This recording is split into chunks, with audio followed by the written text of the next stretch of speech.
জুলাই আগস্টে সংঘটিত মানবতাবিরোধী অপরাধের মামলায় সাবেক প্রধানমন্ত্রী শেখ হাসিনা সহ ৩ আসামির বিরুদ্ধে রাষ্ট্রপক্ষের সূচনা বক্তব্য ও প্রথম সাক্ষীর সাক্ষ্য গ্রহণ আজ। এ বিষয়ে আরও জানাতে আদালত প্রাঙ্গণ থেকে যুক্ত হচ্ছে মিজান আহমেদ।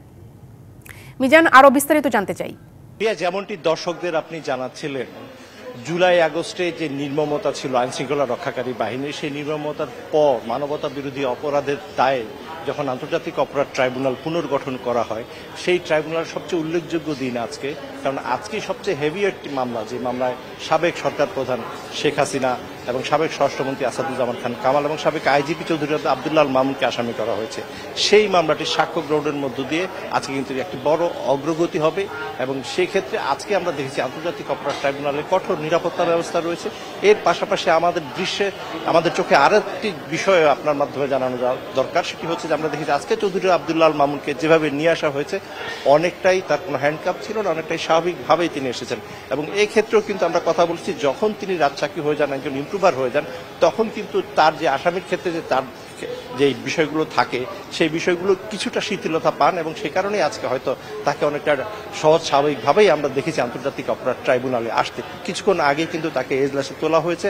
আমরা দেখেছি এই প্রথমবারের মতো আমাদের যে অ্যাটর্নি জেনারেল মোহাম্মদ আসাদুজ্জামান, তিনিও কিন্তু কিছুক্ষণ আগে এসেছেন। অর্থাৎ এই মামলা যেহেতু খুবই গুরুত্বপূর্ণ, আজকে বেশ কিছু আন্তর্জাতিক গণমাধ্যমও কিন্তু এসেছে এবং সেই ক্ষেত্রে সবাই কিন্তু তাকিয়ে রয়েছে। আপনি জানেন যে এই মামলাটি সরাসরি সম্প্রচার করা হবে বাংলাদেশ টেলিভিশনের মধ্যে দিয়ে।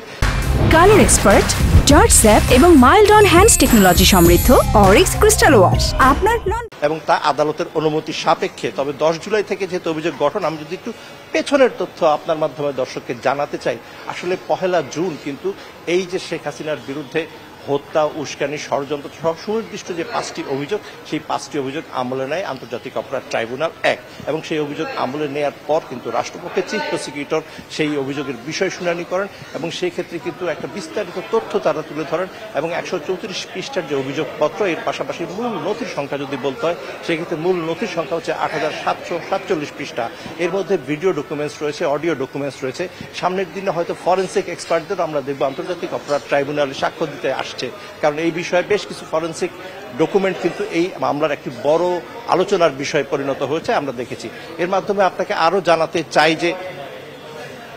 জানাতে চাই যে কিছুক্ষণ পরে কিন্তু বিচারপতি মোহাম্মদ গোলাম মর্তুজা মজুমদারের নেতৃত্বে 3 সদস্যের আন্তর্জাতিক অপরাধ ট্রাইব্যুনাল 1 তাদের বিচারিক কার্যক্রম শুরু করবে। আজকে সাক্ষ্য গ্রহণের কথাও রয়েছে, অর্থাৎ চিফ প্রসিকিউটরের আনুষ্ঠানিক সূচনা বক্তব্যের পর কিন্তু সাক্ষ্য গ্রহণের সেই প্রক্রিয়াটি শুরু হবে।